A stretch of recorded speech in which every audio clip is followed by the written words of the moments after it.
Any hands? Like I'll tell you about last session.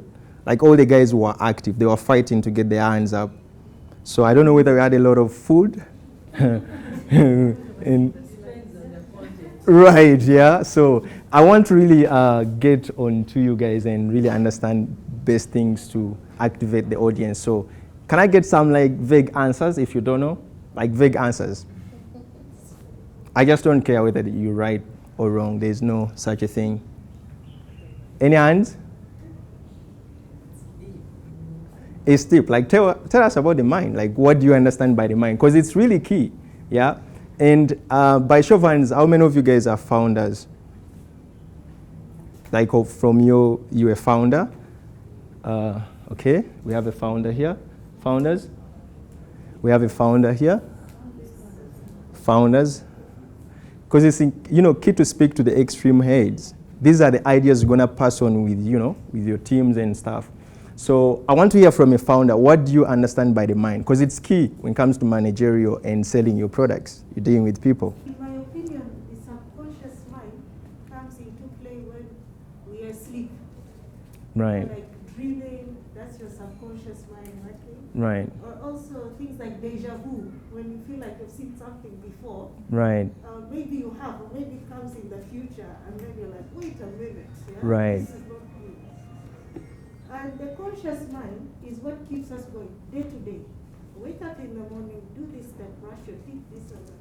You're conscious. Right. You're doing them consciously. Right. Impressive. Yeah. The subconscious mind is where you do things and they work out automatically. Right. While the conscious mind is where you do something that you thought through. You think through something before you did. Now, for instance, driving. Right. Sometimes you drive and in your mind, you don't have any sense of driving. But the car is going. It's Right, moving. right, You're right. dodging potholes, you're braking. So, Right. That's a nice way of thinking it, right? Thank you so much. What's interesting, I mean, all of you guys coming from your backgrounds, you understand how the mind works, yeah? So that qualifies you. That is a qualifier number one that you're good for marketing. If you understand how the mind works, you're good for marketing. And branding is about like selling and getting ideas out there. We gather all these answers, and I want to really now give my take on how you should think about the mind. So when you look at the conscious mind, yeah, it takes about like 10 to 12% of the entire mind. That's the conscious. And then the subconscious mind takes almost the 90% is the subconscious mind. And what's important when you're marketing, you should worry about the conscious, right? Because that's where decisions are made. When someone looks at when you look when you're in a supermarket and you see all these alternatives, say you're trying to buy soap, you see Magic, you see Star, Geisha, and all that stuff. So right there, we're trying to play with your logic. We use the colors, right? So you can fetch quick through the decision and pick what really appeals to you. But then that doesn't make the sale. Like, because when you get one sale, that's not like what marketers are intending to. They are intending to capture you for a long run. When you buy Geisha, they want you looped in. Like you don't think about any other soap. They want you to buy that. So the idea here is to try, use the representation of like visuals. I love how you guys are taking notes. The representation of visuals so that you get to the conscious mind where the decision, analysis, and logic applies, right? But the goal doesn't stop there. You want to create an experience, and that's where your products need to live up to this promise. So when you create that experience, now there's what we call the critical filter, right? This is where all experiences or ideas are filtered before they make it to the subconscious mind. And all the cigarette smokers, we could use the terminology of addiction, but involuntary, like all these purchases are now made by the subconscious mind. They don't care. Like they don't care whether it's expensive. They don't care whether they're running bankrupt. They want a cigarette. Imagine if that could be the same thing for your basket, right? Every foreigner or even like the local consumers. Like the only thing they think about, and the beauty about like creating those experiences in the subconscious mind, it doesn't mean like they have to buy from you again, right? Like they have to buy the same product on and on and on. Like they can start telling the stories. Like this product really helped me hard, and I recommend you buy this basket instead of the other one, right? That's why the mind is really, really important. So now the slides are here. I wanted to shape an idea of a brand is non color, right? We've seen so many times people coming out boasting how they own this color. Like you can never own a color. Like that is not possible. Like it's, I mean, this is all interaction for the universe. Like we use the colors as we please. There's this example from Safe Border. I think I remember when Safe Border just come up, Jumia launched its new amazing delivery service. And the funny thing is they all use the orange. And their product touch points, like the bikes, they are all branded orange. And when you're in traffic, right, you're in traffic somewhere far from like maybe where the borders are, it's so hard for you to identify which is which. So key takeaway, you cannot own color. Like you can have it, you can use it, but use it smartly. Like look at the competition, understand what is non-saturated, and then maybe lean towards where you can stand out. A brand is not what you say. And I think I hit on that previously when I said like audiences don't care what you say. I remember like the Uganda Securities Exchange approached us. They had this logo, the one on the left. They wanted to change it, yeah? But then when we did the research, like we went on like to do like, I think we had a research firm to help us with the research. And the funny story was, when you look at those 3 letters, that is a 3-letter acronym, like USE, right? Right on the left. But then when you read the data, how people pronounce this, they pronounce it as use, right? And that didn't settle with the CEO.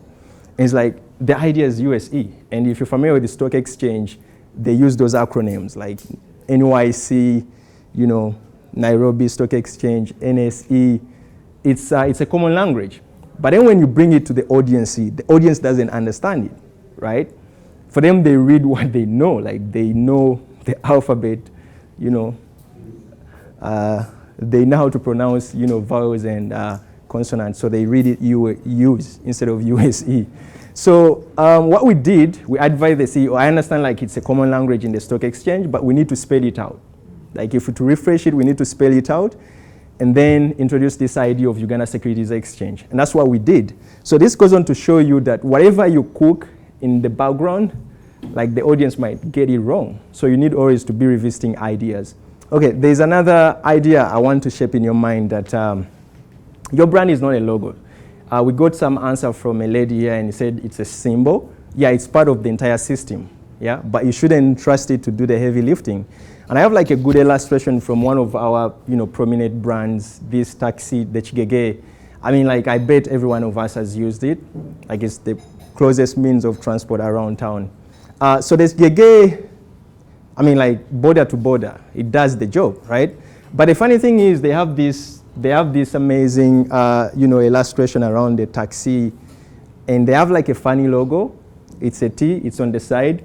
But I bet like when you stop a taxi, you don't care whether the logo, most of you guys have never noticed that there is a logo even on a taxi. But what is intriguing is you can easily identify a taxi from other vehicles, right? You see a drone, you know what to do, run away from it. But then a taxi, it's so easy, you just jump in, wave at it, right? So when you think about that, like does the logo really play the role? Like when you look at the taxi, do you see the logo? How many of you guys first need to see the logo to jump in a taxi?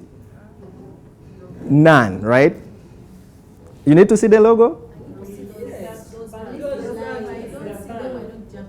Exactly. You need to see those stripes. That's what the stripes, yeah? Otherwise, it is a drone. It's a drone. You need to do away from it. Ideally, we always like get carried away that the logo needs to be, you know, the front face. But I mean, like we're dealing with minds. Like they do things, you know, involuntary. Like they do it in their own ways. So this goes to show you that your logo might not really be important. Like it's really, really important as the entire system to have it. But look at ways of activating your brand where at a close distance, because even if you would see the logo, like always you see a taxi from far, like the logo is so like skewed in, on the edge, you won't see it. And I want to show you these logos, like they are following, companies, Apple and Nike. They always come up in branding workshops and, narratives. And the reason why, when you look at the apple, you might think it represents a grocer or something where they buy vegetable, right? But it's not, like it's a tech company. It's a $1 trillion company. And it has the Apple logo, right? And when you dig deep to understand what's the, the secret behind this, it's nothing. It's just a good graphic, right? So you cannot own such a thing, right? So you have to have, like I say, you have a brand promise that delivers on like the fastest machines, yeah? You have to deliver on that fast. Like you need to make sure like whatever you're putting in your marketing collateral delivers on the promise. Not, your logo won't help you. Like if the product is terrible, your logo will just be a logo, right? Same with Nike. Nike is just a sportswear company, extreme active wear. It has no, like, I don't know whether you guys connect the dots when you see the swoosh. Like the check has nothing to represent, but it's their logo, right? They care about the foot, like the footwear. They care about like the jerseys, right? That's what is important. Like they put the effort in the products and the logo comes after. When you think about marketing, you always think you can own a slogan, right? But back in 2016, I think 2017, MTN came up with this campaign. They felt like it was really mainstream, like Funasizio, it relates. They have like a line of products, like you can choose whatever data pack fits you, so it's upon you to decide which size you go for, maybe depending on the budget.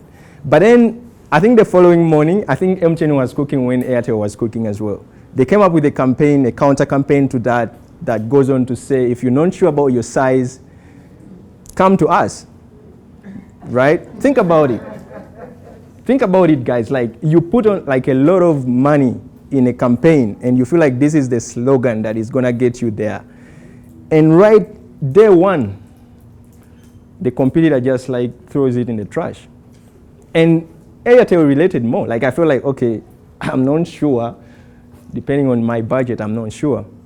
So I think we got to understand what a brand is, like just set ideas in the minds of the customer. When you compare this to branding, branding is the process. I already did onboard you on that. So we were somewhere talking about the subconscious mind and the conscious mind. So I want to give you an idea of how this relates to your products. Like how do you even speak to the mind, right? So when you look at, there is something called the iceberg phenomenon. I think it's well known in the world of like working, labor and stuff, where you work hard, succeed, and people never see your hard work, right? They only see when you're in the limelight. So when you think about like what you're building right now, that is the same mindset. There is so much work. When Sarah was giving a training, a gentleman here came up with a challenge, which for me seemed like a challenge, that when he's working, gets tired, right? He gets tired, it's time consuming. That is a challenge you'll never ignore. Like every business has that connotation on it. And what we see in the market is the finished work, right? So it's important to put in that labor and build these amazing products. So what I want to touch on is how to break down this iceberg, what people see and what they don't see. The hard work part, that is the strategy. Whatever you put in, investing, materials, coming up with the narratives, how you communicate. I mean, like people will never see the hard work, and there's no way you're gonna come up. And I think like the only answer they gave him was, I mean, like everything has some hard work. Like you can never ignore it, right? That was the solution. Like you need to think about it as like the process. So, the audience doesn't care. Like they don't care whether you put in like sometimes I call customer care Airtel and I'm trying to like tell them how the internet is shitty, it's slow, like I paid for 20 Mbps, I don't get it. And they're like, yeah, we're trying, we're sending all these like experts in field. I'm like, do I care? Like I paid my money. So I want to talk to you about like the identity, right? So the identity is broken down in about like 4 coming to 5 categories. there's the product bit, like product and services. That's where, that's the vessel you use to carry on your promise.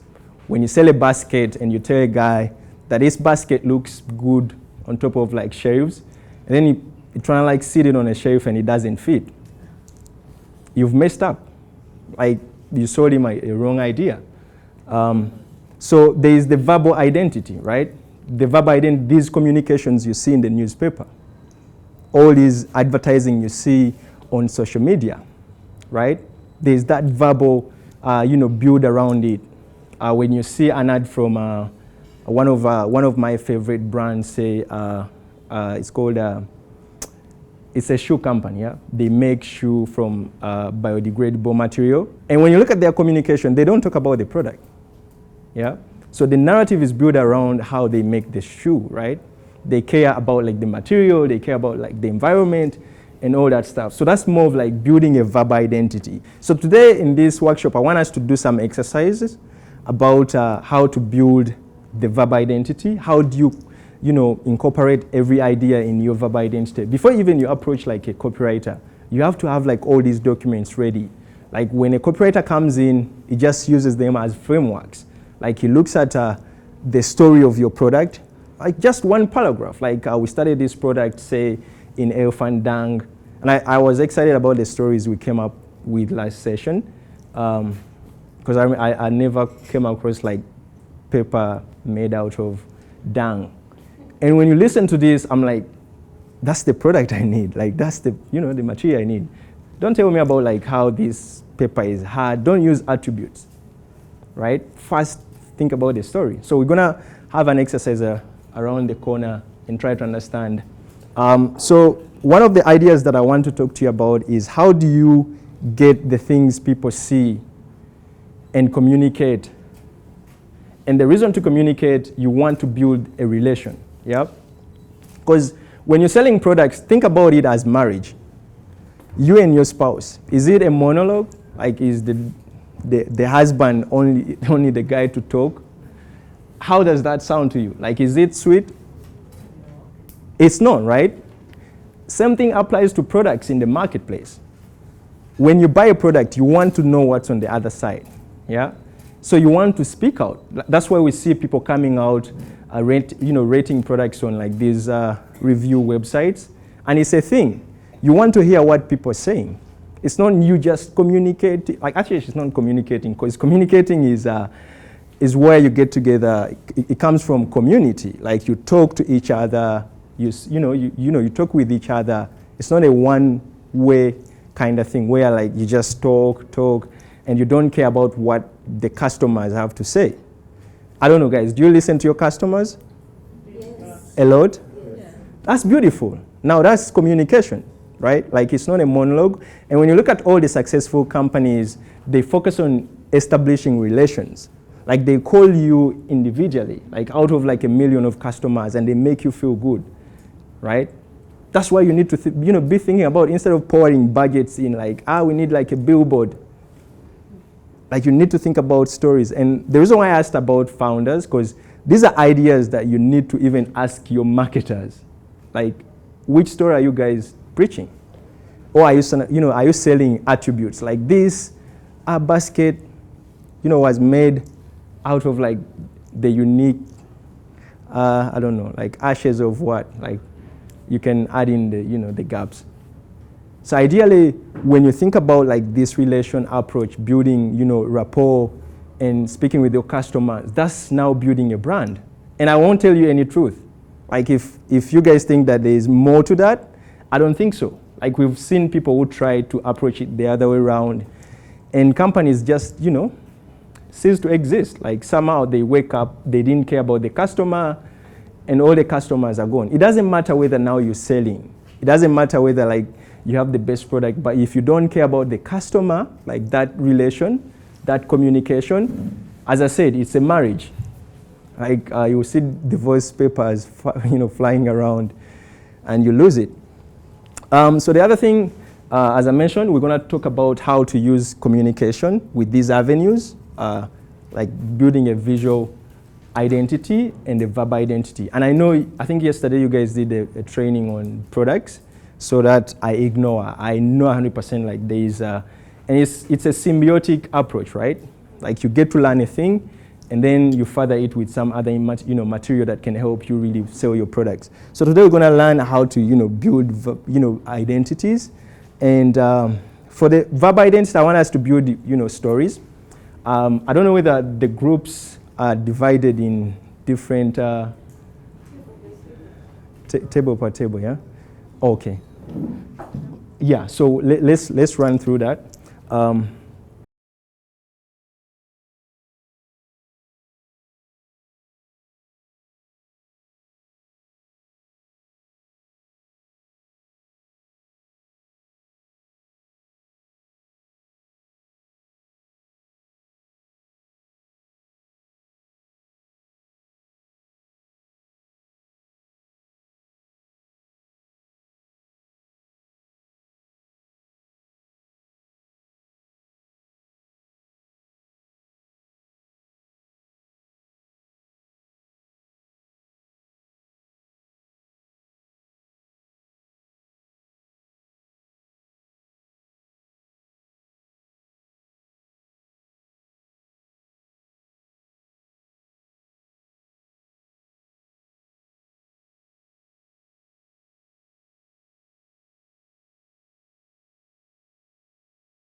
Like in the marketplace, these are the stories we want to hear. Like however much you feel like they are personal stories, that's how people relate to each other. They want to hear you from inside, right?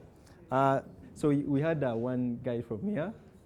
Let's do one here, 1 minute. I know like the stories are hurting and burning, but let's do one on each group, and then. My name is Anne, and I work with the Ministry of Defense. 1 minute, please.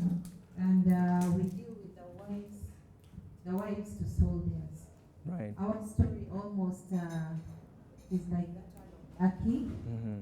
We deal with women who are semi-illiterate and others are illiterate. So the ministry came up with this initiative to get these women to learn something that can bring them some income. Mm-hmm. This way they are able to support their husbands financially, and the same skills can be used in their life after retirement. They can go out there and continue earning an income. Right. And that's how we came up with this crafts project. Each woman who weaves a bag or a table mat gets a percentage from the sales. Right. And they are happy with it's working for them. Right. Amazing. Thank you so much. Are you guys enjoying the stories? All right, I know you guys are really excited about the stories, but like we are running out of time. So I just want to really get in these ideas on how stories are really key. And now what you're building here, these are frameworks, because there are so many avenues now to share stories. Yeah, like right now you guys have been sharing your stories. Social media, that is a great place to start. Like you shouldn't keep your stories in about us. Like we know no one reads those things, like especially consumers. But funders, investors, they love the about us. But if you're trying to like connect to a layman, myself, and the people who enjoy leisure, they don't have time for about us. Like stories, like a tag is really cool. Like social media, like don't get tired telling the story, right? So I want to share some examples as we progress, and going to tell you that like as humans, we enjoy stories. That's the most thing that really activates us. Like if you want to connect to someone, you open up with a story, yeah? Maybe you lost someone, maybe you had a bad day, but these stories really get to people first. And remember how we started, we're trying to connect to the mind. I don't care whether you speak prices, that this is cheaper than this. That is not a story. Like that is not something to get me to buy a product. So there's another like part of like building the verbal identity, which is the history, right? And it's so key. When I was doing some reading about like the producers and their baskets, I came across a group that produces baskets. And when you read their website, there's nothing to really relate to the history. And it's a core fundamental. When you look at the basket, it's rooted in our culture. Like it doesn't matter which tribe. each tribe has a basket. Yeah, come to, you know, Uganda, all the parts of Uganda, like they have a basket. Sorry? Yes, with different designs that With- identifies their culture. Exactly, with different designs that identify with their culture. And when you look at the Chiganda basket, the piece I have right there, the basket was documented way back, 1896. That's about like 100 years. This basket has been in existence, right? Most of our kids don't know this. And when I talk about kids, I'm looking at a bracket of like 20 to 30. Those are kids. They don't know culture because they are somehow being ripped off their culture. So they need to hear these stories, like how old are these baskets? How old are these products? Like, is it a new thing? Because when it looks new in a new material, someone might just think maybe you got it online, like it's an idea from a different country. We want to know our history in your products. Like, speak it, right? Like, don't ignore the history. So, you know, for some reason, like we are against time, we won't get a chance for you guys to sit down and write your history in building these narratives. I want you to use these worksheets when you go back. Look at the products you manufacture or you produce, right? Think of the history. How do they come to exist? And I remember when I was talking to a producer in my previous session, they were making paper out of, like, you know, the elephant dung. And his challenge was, I don't know the history of, like, how, you know, elephant dung in paper. Like, there's no relation, right? But then when you think about it, like, the elephant dung was used for a different purpose. For me, I remember, like, back in the village, this is what we used to, you know, do the finishing of the house, right? The hut. So when you think about that, that is a heavy story. Like, the way this wasted product, or what you'd call a waste, is transitioning into different ways of function, that is beautiful. Like, most of people don't know. Like, when you go to the waste, like they will laugh at the joke of, like, cow dung for what? Plastering the house? That sounds weird. But then for us, it has weight. So building these narratives, right now you're manufacturing paper, but, like, if you carry on that history, right, like, the next generations or the market segments we're trying to speak to will relate. Sorry? Before venting to whatever the Anjulu we use, Right. the Bitogo, we used to use that dung to cover the basket. Right. Yes. To smear around the basket and carry. Think about, guys, think about it. Like, this is dung. This is dung. Like, those are the heavy stories that will help you stand out in the marketplace. When you come to me as a marketer, I'll ask you, what makes you unique? Dung. Dung. Like, think about it. Like, I will struggle because, like, most of us make baskets. But if one of those baskets goes through dung, me as a marketer, I'll be excited. Like, I'll like, this is it. Let's run a campaign around the dung. Talk about the elephants, how they are playing a great role in our, you know, tourism sector. Like, they don't stop at the visual, like, seeing them. Like, they are waste. Sorry? I'm just wondering, okay, some of these products, done and all, it might work, yeah? Right. Is there no we for what? Because, I mean, I don't think necessarily have to have paper just because it has such a long story. Yeah? Right. Am I comfortable using that product? Right. Yeah? Maybe it stinks. I don't want to have something near me that stinks. So how Right. practical are some of these things? Yeah, so that's why when you look at the verb identity, and that's the part we were about to get to, like association, right? So, like, these are all marketing avenues, right? When you look at that positioning element that helps your products really stand out in the marketplace.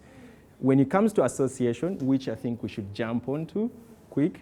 So moving on, like, to association, and that's a good question. Like, if I don't want to tell a dang story, what do I tell? Yeah. So when you look at association, it's you thinking about how this product is used in the marketplace. Like, how do you use that product in the day-to-day life? I remember when Netflix, I don't know whether you guys are familiar with Netflix, this streaming service, yeah? So Netflix came up with this campaign that made them sell. It was easy as Netflix and chill. Well, it later on, like, became a wrong connotation for some reason. But like Netflix and chill speaks to the association of watching a movie right on your TV, right? You wait for that moment where you have nothing to do, you sit in your couch and stream a movie. And it was so important for them to, double down on this slogan of Netflix and chill, because they knew the association of streaming is like chilling, yeah? Guys, let's talk about now the things that excite you. That's the logo. We'll talk about your names, because that is also key, like how you represent yourself. And we'll talk about the color, and I'll share some, exercises that can help you really build your brand, the DIY or hire professionals. So let's start with the logo. The name. So the name is key. Like whenever you're coming up with a name, you need to think about so many things. I have an example here from BenQ. It's a computer company, right? I don't know if you guys are familiar with it. So BenQ came out with this budget to try rebrand, because people were not pronouncing it BenQ as they intended. They were reading it as bank, right? As I mentioned earlier, that the audience don't care how you pronounce it. Like for them, they will read it as they perceive it. So they pour money into changing the name to BenQ with the uppercase Q, so that they can really change the perception. So it's important, like you shouldn't let your names just fly. I'll go through where's my sorry guys, I just want to read these names quick here as we progress. Yeah, so I want to go through some of the names here. Number 10, Ngahinga Cultural Development and Sustainability. Sorry? Ngahinga, that's you? Right. So do you, with this like sentence name, do you have an acronym running on the side? We don't have, but we actually trying to rebrand. Right. Because also realized things below. Yeah. So we were trying to rebrand after this. Yeah.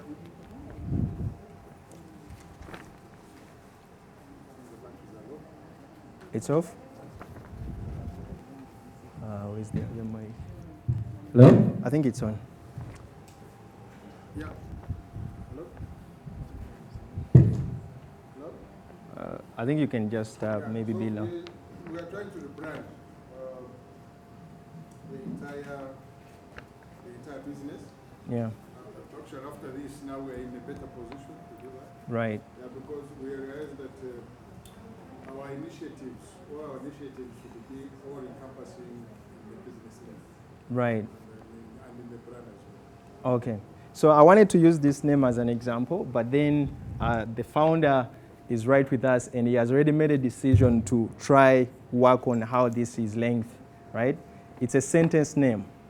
There's no way you're going to assume that people will really understand with ease, like what you're trying to communicate, yeah? So usually what like I see, for example, like the National Association of Women Organization in Uganda, they always run with an acronym on the side. That is the best practice you can do. If you have a length name, like if it's a sentence, like think about maybe acronyms that could help you. So to move on quick, I mean, like a good name should be memorable, right? Like it should be something that someone can really grasp when they leave, like that interaction, that initial interaction with your products. They shouldn't struggle to remember your name, right? So like right now we live in a web, environment, like everything is digital, like products have to be online somewhere. So your name has to be searchable. If I sit on a Google search and I have to type in a sentence to find your name, that is taxing for me as a user. Like I don't feel the effort of doing it. So the other thing that I want to touch on quick is the logo. And one thing for sure, like most of you guys want to hear that you can design your own logos. How many of you guys have designed their logos in the previous? She designed her logo. Like, do you have a background in design? I worked in advertising for 4 years. For 4 years. Yeah. So you design your logo. So there is you design your logo as well? You have a background in design? You design your logo. You have a background in design. Amazing. I would love to see these logos, maybe after this session. I'll share my thought on them. So, like, if you don't have any design backgrounds, don't be like these people who have, design backgrounds. I'll share with you some options on how you can design and build your logo, because that is key in all these engagements. So, if you don't have the background in design and you want a nice logo, a logo that really works for the web and printing, and in places where I use the logo, say you've had challenges of putting this logo on a tag, yeah? So these are all things that need to go into the thought process. So number one, you need to create like a brief for the designer.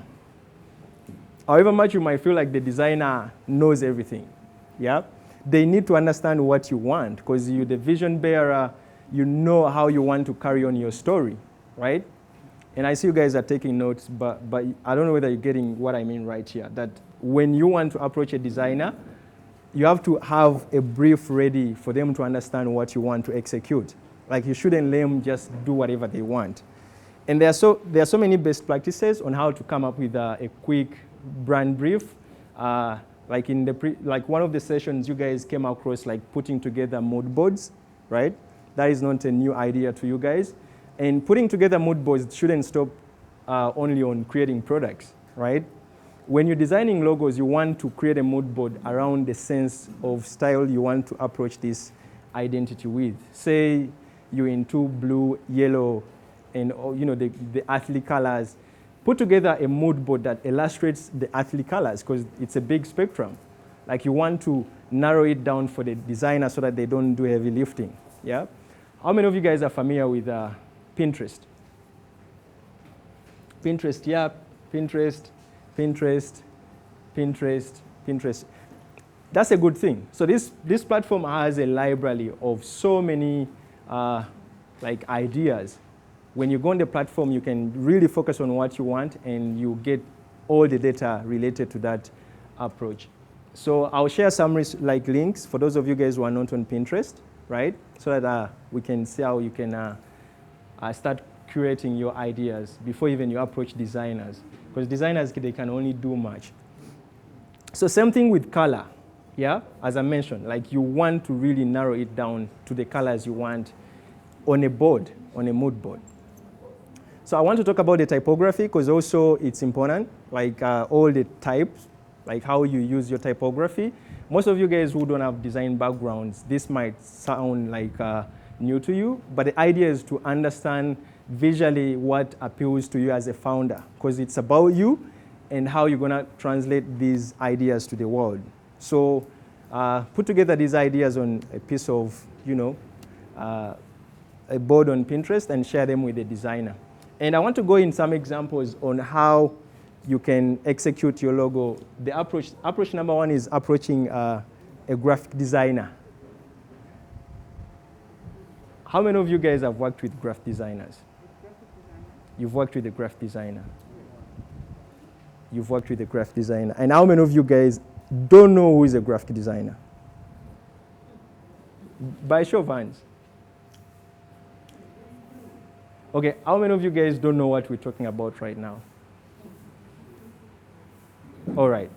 So a graphic designer, let me try to run it quick because we are against time. So a graphic designer is that individual that helps you design the product tags. You're familiar with the product tags, right? Everyone. We on the same platform? You have one here? Okay. Yeah, that could be really. Okay, let me just use this. So you see, okay, now this is not really graphic designed. I think this is something you just did quick in Word. Yeah, right, yeah. There is a beautiful tag I got from John somewhere here. Okay, it's here. So now there's a bit of like a work of a graphic designer here. Like, you guys are seeing this? The logo in the background. Compared to this is just printing. Let's call it printing.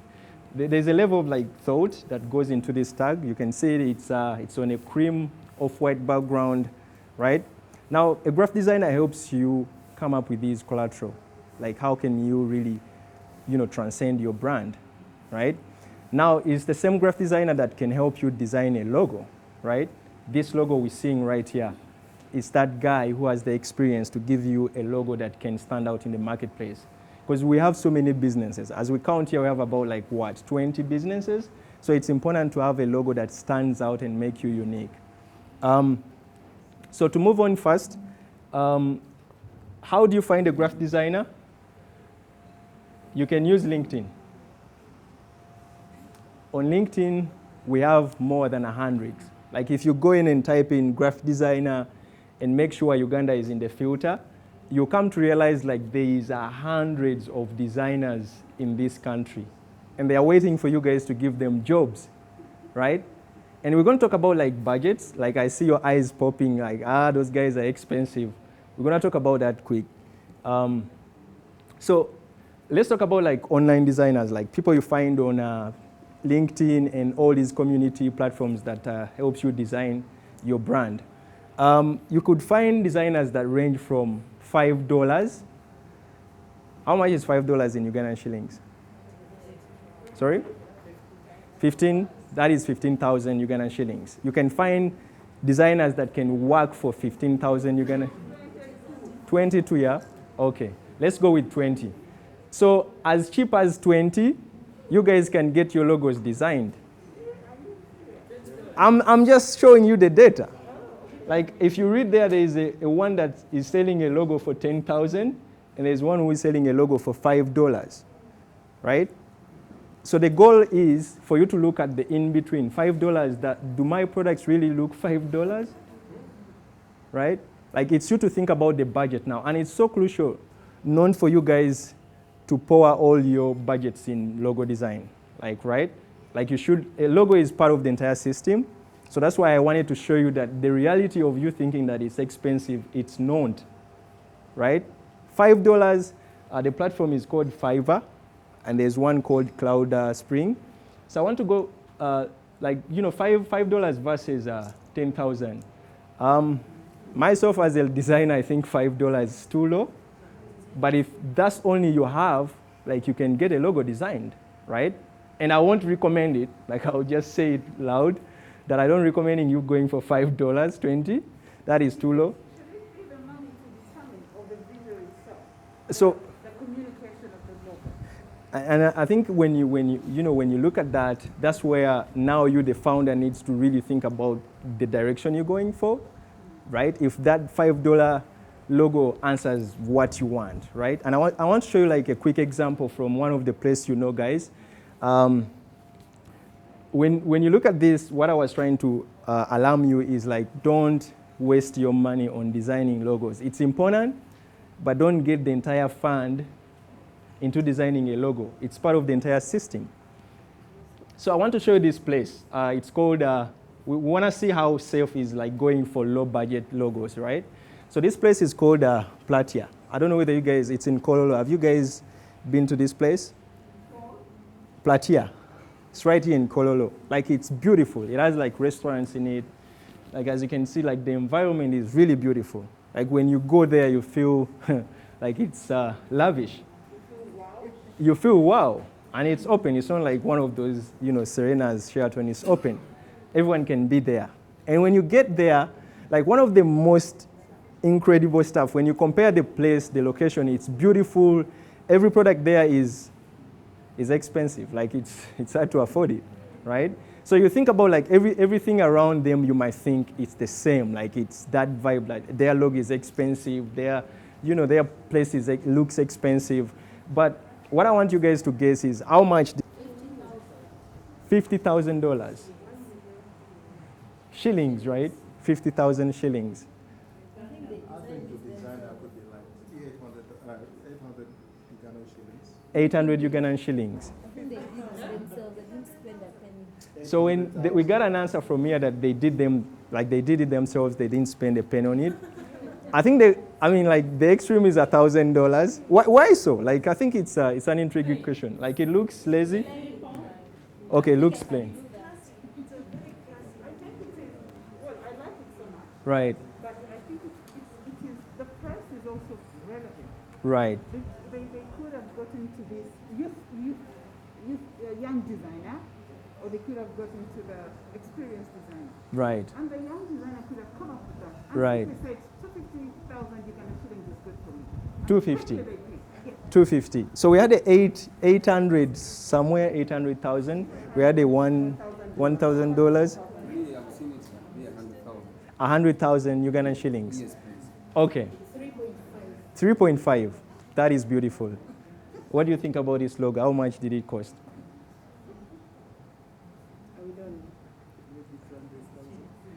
Okay, Ugandan shillings, right? So I think 3M and 1,000, there is a line there. Can I justify? Okay, $1,000 because this is obviously designed just for them. Right. It does not offer website or anything like Shutterstock. right, Because you have those websites that sell logos. right. This is not one of them. This is, guys, I want you to hear this. This is non-designed by any of these websites. It's from a local designer or like a bespoke designer. They approached a designer. Yeah. Okay, so now let's get to the truth, right? This logo costed them about $200. That is 700,000 Ugandan shillings. I think the closest answer was 800. Now, like, let's get to the designer. I think I think I can't zoom in, but it's a website.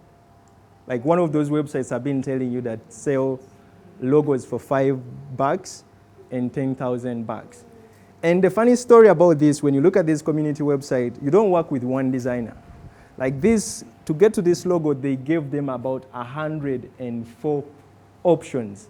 That means 104 designers at 700K, which is affordable, right?